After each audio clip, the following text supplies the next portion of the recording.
किसी नेता पर हमला हो तो आमतौर पर लोगों की पहली प्रतिक्रिया चिंता और सहानुभूति ही होती है, लेकिन सुखबीर सिंह बादल के मामले में कहानी थोड़ी अलग है। नमस्कार, मैं हूं साक्षी झा और आप देख रहे हैं न्यूज़ 18 का डिजिटल प्लेटफॉर्म। 13 अगस्त को महाराष्ट्र के नांदेड़ में एक गुरुद्वारे के बाहर उन पर हमला हुआ। उनके हाथ में चोट लगी, अस्पताल में सर्जरी हुई और अब उन्हें अस्पताल से छुट्टी भी मिल चुकी है। हमले की राजनीतिक और धार्मिक नेताओं ने निंदा की है, लेकिन इसी बीच सोशल मीडिया और राजनीतिक बहस में सुखबीर बादल के पुराने फैसले भी फिर चर्चा में आ गए हैं। आखिर पंजाब की राजनीति में सुखबीर सिंह बादल को लेकर इतनी नाराजगी क्यों है? तो इसके पीछे 3 बड़े कारण हैं। पहला कारण 2015 का बेअदबी विवाद।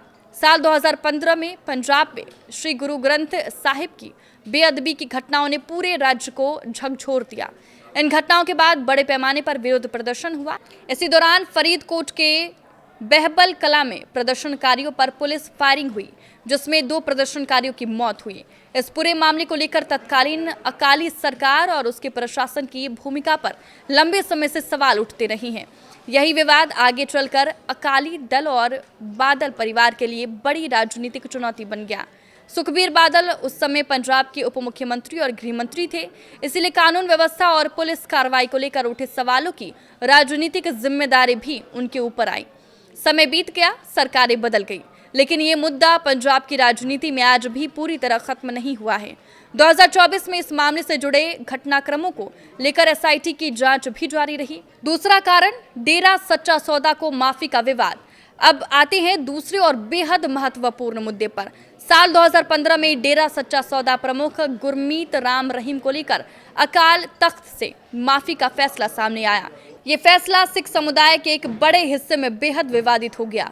आरोप और सवाल इस बात को लेकर उठे कि डेरा प्रमुख को माफी क्यों दी गई और इस फैसले में राजनीतिक दबाव की क्या भूमिका थी। बाद में भारी विरोध के बाद ये माफी वापस ले ली गई। ये विवाद यहीं खत्म नहीं हुआ। सुखबीर सिंह बादल ने 2024 में अकाल तख्त के सामने अपने पुराने फैसलों को लेकर गलती स्वीकार की। इसके बाद अकाल तख्त ने सुखबीर बादल और कुछ अन्य अकाली नेताओं के लिए धार्मिक दंड भी तय किया। यानी जिस फैसले को लेकर वर्षों से सवाल उठ रहे थे, वो बाद में खुद सुखबीर बादल के सार्वजनिक रूप से गलती स्वीकार करने तक पहुंचा। तीसरा कारण है अकाली दल की लगातार कमजोर होती राजनीतिक स्थिति। एक समय पंजाब की राजनीति में शिरोमणि अकाली दल बेहद मजबूत ताकत था, लेकिन पिछले कुछ वर्षों में पार्टी को लगातार चुनावी नुकसान उठाना पड़ा। 2022 के पंजाब विधानसभा चुनाव में आम आदमी पार्टी ने बड़ी जीत हासिल की और अकाली दल काफी पीछे चला गया। इसके बाद पार्टी के भीतर भी नेतृत्व और रणनीति को लेकर सवाल उठने लगे। कई अकाली नेताओं ने बादल परिवार के नेतृत्व और पार्टी की कार्यशैली पर सवाल उठाए। पार्टी के भीतर सुधार और नेतृत्व परिवर्तन की मांग भी सामने आई। यानी आलोचना सिर्फ विपक्षी दलों की तरफ से नहीं थी, अकाली दल के भीतर से भी ये आवाज उठती रही कि पार्टी को अपनी पुरानी राजनीतिक और धार्मिक छवि वापस हासिल करने के लिए बदलाव करना चाहिए। लेकिन क्या हमले को सही ठहराया जा सकता है? यहाँ एक बात बिल्कुल साफ होनी चाहिए, किसी नेता की नीतियों, फैसलों या राजनीतिक अतीत से नाराजगी अपनी जगह हो सकती है, लेकिन किसी व्यक्ति पर हमला करना स्वीकार्य नहीं है। नांदेड़ की घटना की राजनीतिक और धार्मिक नेताओं ने निंदा की है। हमले के दौरान एक पुलिस अधिकारी ने हमलावर को रोकने की कोशिश की और खुद भी घायल हुए। सुखबीर बादल ने अस्पताल से बाहर आने के बाद कहा कि वो डरने वाले नहीं हैं और पंजाब में शांति और भाईचारे के लिए काम करते रहेंगे।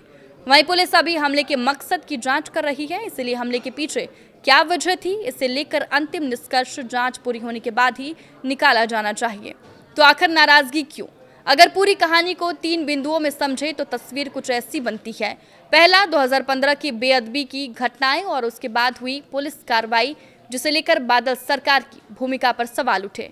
दूसरा, डेरा सच्चा सौदा प्रमुख को माफी देने का विवाद, जिसे लेकर बाद में सुखबीर बादल ने खुद गलती स्वीकार की। और तीसरा, अकाली दल का लगातार कमजोर होना और पार्टी के भीतर नेतृत्व को लेकर उठते सवाल। इन तीनों मुद्दों ने सुखबीर सिंह बादल की राजनीतिक छवि पर गहरा असर डाला। आज सुखबीर सिंह बादल अस्पताल से डिस्चार्ज हो चुके हैं। नांदेड़ में हुए हमले की जांच जारी है और हमले का मकसद अभी स्पष्ट नहीं हुआ है। लेकिन इस घटना ने एक बार फिर पंजाब की राजनीति के उस अध्याय को चर्चा में ला दिया जिसमें धार्मिक भावनाएं, राजनीति और पुराने फैसले एक दूसरे से जुड़े हुए हैं। सुखबीर बादल के समर्थक उनके खिलाफ हुई हिंसा की निंदा कर रहे हैं, वहीं उनके आलोचक उनके पुराने फैसलों पर सवाल उठा रहे हैं। लेकिन लोकतंत्र में किसी नेता के फैसलों का जवाब बहस, चुनाव और कानून के रास्ते से दिया जा सकता है। यही इस पूरी कहानी का सबसे अहम पहलू है। आपके इस वीडियो पे क्या राय है, हमें कमेंट करके जरूर बताएं। नमस्कार।